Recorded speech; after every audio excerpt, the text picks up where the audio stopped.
রোজকার রান্নার থেকে আজকের রেসিপি সাজনার টক। আজ রান্না করব সাজনার টক। তো সাজনা দিয়ে টক করতে লাগবে সাজনা, লাগবে একটা কাঁচা আম, চিনি, শুকনো লঙ্কা, 5 ফোড়ন আর শস্য।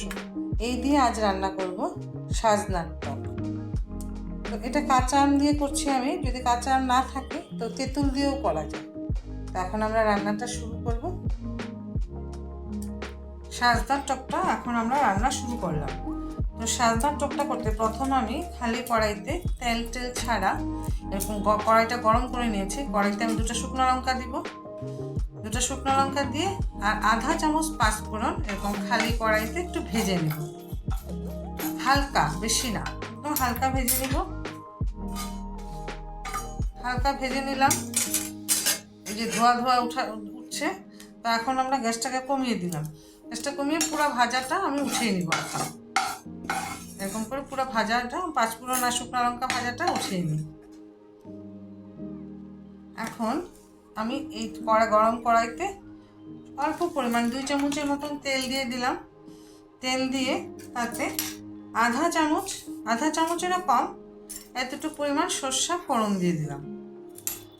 সর্ষাটা বেশি গরম হলে ফুটতে থাকে, তাই সর্ষাটা এরকম তেলে দিয়ে সঙ্গে সঙ্গে আমি সাজনাটা দিয়ে দিলাম।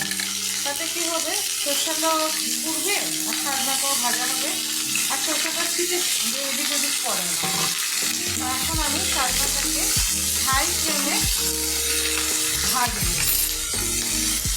তাতে স্বাদ মতন নুন দিয়ে দিলাম, দিয়ে আমি এটাকে ভাজবো।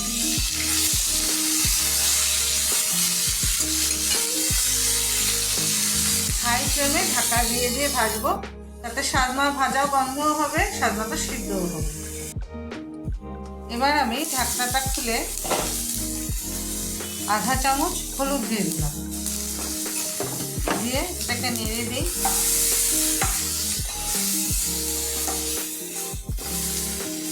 সাজনা ভাজা একটা গন্ধ বেরিয়েছে, সেটাকে আরেকটু ভাজতে লাগবে ঢাকা দিয়ে। সবটা সাইড ভালো করে ভাজা হতে হবে।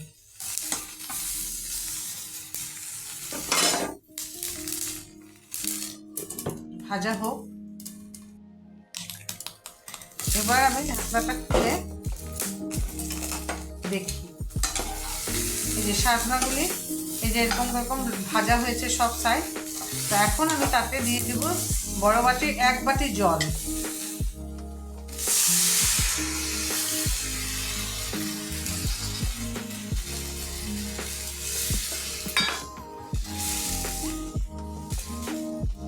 জল দিয়ে সাজনাটাকে একটু সিদ্ধ হতে দিই।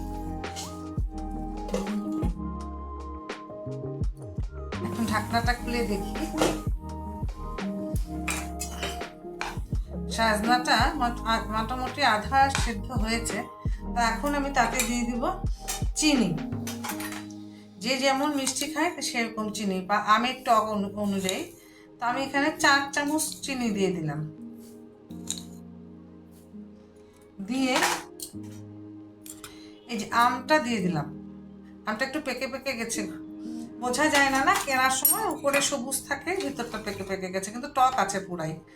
তো আমি এখন এটাকে ভালো করে সিদ্ধ ঢাকা দিয়ে দিই যতক্ষণ না সাজনাটা সুসিদ্ধ হয়।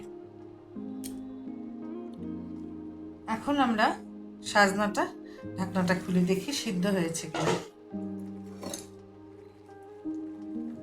সাজনাটা সিদ্ধ হয়ে গেছে, যে এরকম ভেঙে যাচ্ছে। তো এখন আমাদের সাজনার টকটা হয়ে গেছে। তখন এখন আমি ফাইনাল টাচটা দিব।